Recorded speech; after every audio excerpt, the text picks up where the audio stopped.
అందరికీ నమస్తే. తెలంగాణ రాష్ట్ర వ్యాప్తంగా ఒక పండగ వాతావరణం నెలకొంది. చరిత్రలోనే మొట్టమొదటిసారిగా దేశ చరిత్రలోనే ఒక రాష్ట్రంలో దాదాపు 31,000 కోట్ల రైతు రుణమాఫీ జరగడం మొట్టమొదటిసారిగా. మరి దానికి రైతుల్లో కూడా ఎక్కడ లేని సంతోషంగా అనిపిస్తుంది. ఈరోజు కొడంగల్లో చూసుకున్నట్లయితే కొడంగల్ నియోజకవర్గంలోని దుద్యాల మండల కేంద్రంలో రైతు రుణమాఫీ చేసినందుకు కానుకగా ఇక్కడ చాలా మంది రైతులు పెద్ద ఎత్తున తరలి వచ్చి ముఖ్యమంత్రి రేవంత్ రెడ్డి గారికి పాలాభిషేకం నిర్వహించడం జరిగింది. మరి జిల్లా ప్రధాన కార్యదర్శి వెంకటన్న గారు ఉన్నారు. ఏ రకంగా చూడొచ్చు అన్న, సుదీర్ఘంగా రాజకీయాలు ఉన్నారు, ఇంత మొత్తంలో ఎప్పుడైనా రుణమాఫీ జరిగిందేనా? మేము ఇంతవరకు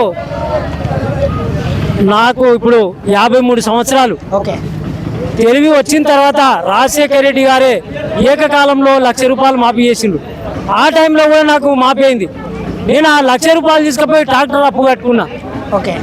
అయితే రైతుకు జరిగేటటువంటి కష్టాలు ఏందో నాకు తెలుసు. ఒక రైతుగా నేను మాట్లాడుతున్నా, ఒక నాయకునిగా కాదు. ఆ రోజు 1,00,000 రూపాయలు మాఫీ వచ్చిందంటే 1,00,000 రూపాయలు నేను ఒక ట్రాక్టర్ అప్పు చేసుకున్నా. ఈరోజు అదే రోజు మళ్ళీ ఈరోజు అనిపిస్తుంది రాజశేఖర రెడ్డి గారు చేసినటువంటి కార్యక్రమాన్ని ఈరోజు రేవంత్ రెడ్డి గారు 1,00,000 ఆ రోజు చేస్తే ఈరోజు 2 లక్షలు చేశారు. ఎందుకంటే మేము నియోజకవర్గంగా రేవంత్ రెడ్డికి సీఎం గారికి సొంత అనుచరుడిగా ఉంటూ అక్కడ జరిగేటటువంటి కార్యక్రమాలు ప్రతిరోజు మేము పోతే జరిగే రాష్ట్రంలో జరిగేటటువంటి ఆర్థిక ఇబ్బందులు మాకు సొంతంగా ఆయన వివరిస్తూ రైతులకు ఏ విధంగా చేయాలన్నటువంటిది ఇది జరిగిన గోవర్ధన్ రెడ్డి అని మా మిత్రుడు చనిపోయాడు. ఆయన మేము కలిసి సీఎం గారికి ఒకటే కోరుకున్నాం, సార్ మీరు 2 లక్షల రుణమాఫీ చేస్తే రైతులందరూ రాష్ట్రంలో చాలా ఇబ్బందిలో ఉన్నారు, 2 లక్షల రుణమాఫీ ముందు చేయండి అంటే మాకు మాట ఇచ్చారు. 2 లక్షల రుణమాఫీ చేసిన తర్వాతనే వేరే కార్యక్రమాలు అని చెప్పి ఈ స్థానిక సంస్థల ఎలక్షన్లో కూడా పోని కారణం అదే. ఈరోజు రైతు బాగుంటే రాజ్యం బాగుంటుంది అనేటటువంటి కార్యక్రమానికి ఉదాహరణ ఈరోజు తెలంగాణ రావడం. తెలంగాణ ఈరోజు వచ్చిన తెలంగాణ ఈరోజు నిజమైన తెలంగాణ రైతాంగానికి మేలుకు జరిగింది. ఈరోజు నిజమైన తెలంగాణ రావడం జరిగింది. కాకపోతే ఈరోజు ఉమ్మడి ఆంధ్రప్రదేశ్ కన్నా తెలంగాణ రాష్ట్రం వచ్చిన తర్వాత నిజమైన తెలంగాణ రావడం ఈరోజు చాలా సంతోషం. రైతుల్లో జరిగేటటువంటి సంతోషాన్ని ఈరోజు పండుగ వాతావరణంలో ఈరోజు మా దుద్యాల మండలంలో ప్రతి ఒక్క రైతు వచ్చి వాళ్ళ యొక్క సంతోషాన్ని వెలబుచ్చారు. మరి ఇలాంటి కార్యక్రమాలు కాంగ్రెస్ ప్రభుత్వం తీసుకున్నందుకు మా మండలం తరపున, మా జిల్లా తరపున ముఖ్యమంత్రి గారికి అభినందనలు తెలియజేస్తూ ముగిస్తున్నాం. అన్న నమస్తే. రుణమాఫీ అయింది. శ్రీత గౌరవనీయులైన ముఖ్యమంత్రి గారికి మా రైతుల తరపున పాదాభివందనాలు. ఇటువంటి ఐకము రుణమాఫీ చేసుకోము కానీ ఎప్పుడు కానీ ఏ కాలంలో జరగలేదు. మేము చూసిన కాడికి రాజశేఖర రెడ్డి పీరియడ్లోనే 1,00,000 రూపాయల వరకు జరిగింది. అప్పుడు మాఫీ అయినాయి. అప్పుడు కోలుకున్న రైతులు చాలా ఉరి పెట్టుకొని సచ్చే పొద్దుల అప్పుడు రాజశేఖర రెడ్డి ఆదుకున్నాడు. ఈ టైంలో రేవంత్ రెడ్డి ఆదుకున్నాడు. ఇది ఎప్పుడైనా రుణపడి రేవంత్ రెడ్డికి, గౌరవనీయులైన ముఖ్యమంత్రి రేవంత్ రెడ్డి గారికి ఈ దుద్యాల మండలం నుంచి ఎప్పుడైనా రుణపడి ఉంటాము, పాదాభిమానం చేస్తాము, పాదసేవ చేయగలుగుతాం. కానీ రైతుల లోపల మాత్రము కళలు మారినాయి.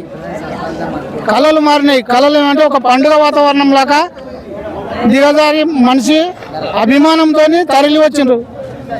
ప్రతి గ్రామాన ఊరూరన మొత్తం ఎక్కడైనా జరుగుతుంది. మండల లెవెల్ అయినందుకు గ్రామాలలో పెట్టకుండా మండల లెవెల్కి వచ్చి అందరూ ఆయన ప్రాధాన్యమానం చేస్తున్నారు. ఈ రోజుల్లో హరీష్ రావు గారు ఏమంటున్నారు అంటే మాటికి నేను అది చేస్తుంటే ఇది చేస్తున్నాడు. బుద్ధిమంతుడు ఈ రోజు వచ్చింది. ఈ రోజు రైతుల మీద నాకు ఈ రోజు వచ్చింది. ఇన్ని రోజులు చెప్పలే ఆయన. ఇప్పుడు కేటీఆర్ హరీష్ రావు ఇద్దరు ఏం చెప్పిందంటే ఇప్పుడు అది చేస్తానని ఈ రోజు 100 రోజుల 3 నెలల 4 నెలల ఇంతవరకు ఏం లేదు అంటారు అనుకుంటారు. 10 సంవత్సరం సంసారం చేసి ఒకటి కూడా రైతులకు ఒక క్లూ కూడా ఇవ్వలేదు, ఇన్ఫర్మేషన్ లేదు. ఇప్పుడు ఎందుకంటే మనము రైతులమందరం కలిసి చెంపదెబ్బ కొట్టినట్లు మనం చేసినందుకు మన అభిమానంతో మన సారు గౌరవనీయులైన ముఖ్యమంత్రి రేవంత్ రెడ్డి గారు ఇప్పుడు ఎందుకంటే మనకు చేసిండు సంతోషంగా ఆయన పాదం చేద్దాం ఇంతటికి నా ఉపన్యాసం వేసుకున్నాం. అన్న నమస్తే బాగా నమస్తే. ఎట్లా అనిపిస్తుంది అన్న ఒకసారి రుణమాఫీ కావడం? రైతు రుణమాఫీ ఒకటేసారి అయినది చాలా సంతోషంగా ఉంది. అదే రాజశేఖర రెడ్డి పాలన ఎట్లా చేసిండో రేవంత్ రెడ్డి కూడా అట్లా చేస్తున్నాడు. సోనియా గాంధీ మాట కూడా కట్టుబడి ఒకటేసారి 2 లక్షల రుణమాఫీ చేస్తున్నందుకు చాలా సంతోషంగా ఉంది. గతంలో 1 లక్ష రూపాయలు మాఫీ చేయడానికి 4 సంవత్సరాలు 5 సంవత్సరాలు 10 సంవత్సరాలు టైం తీసుకున్నాడు. చాలా ఇబ్బంది పెట్టి ఆ 50,000 వడ్డీకి 50,000 వడ్డీ కట్టిన నేనే చాలా ఇబ్బంది పెట్టిండు. ఇప్పుడు కాంగ్రెస్ పార్టీ ఇచ్చినందుకు చాలా సంతోషం. 2 లక్షల రుణమాఫీ చేసినందుకు సంతోషపడుతున్నాం. జై కాంగ్రెస్. ఏమన్నా బాగుందేనా? ఏంది రుణమాఫీ అయిందా? అయిందనా? ఎట్లా అనిపిస్తుంది? సంతోషం ఉందా? 1 లక్ష రూపాయలు అయిందనా? నిన్న లిస్ట్ కూడా వచ్చింది, మంచిగా అయిందనా? చెప్పేద మనిషి ఎవరు? రేవంత్ రెడ్డి కాదు, మన ముఖ్యమంత్రి రేవంత్ రెడ్డి. మనము ఈ రోజు మన సారు 2 లక్షల రూపాయలు మాఫీ ఇచ్చిందని నేను మనవి చేస్తున్నాను. సంతోషం సంతోషం ఉంది ప్రజలకు. పెద్ద మనిషి నమస్తే. సంతోషం ఉందా? సంతోషం కూడా మంచి అయిందా రుణమాఫీ? ఎంత ఉండే ఎంత అయింది? లక్ష ఉండే లక్ష ఉండే. పేరు పేరు వచ్చిందా? సెకండ్ లిస్ట్ లో వస్తుంది. రాలేదు. లక్ష కన్నా పైన ఉన్న వాళ్ళకి మొత్తం సెకండ్ లిస్ట్ లో వస్తుంది. మావేంది సార్ మంచిగా ఎంత ఉండే? 90 చిల్లర ఉండే సార్. 90 చిల్లర పేరు వచ్చింది. పేరు వచ్చింది సార్. ఎట్లా అనిపిస్తుంది? సంతోషం ఉందా? ఖుషి అనిపిస్తుంది సార్. మాపైనందుకు సంతోషమైంది. మళ్ళా తీసుకోవచ్చు. ఎంత ఉండే ఎంత అయింది? 1,50,000. సెకండ్ లిస్ట్ లో వస్తుంది. ఇంకా పేరు వచ్చిందన్న? మన సెకండ్ లిస్ట్ వస్తాను. Second list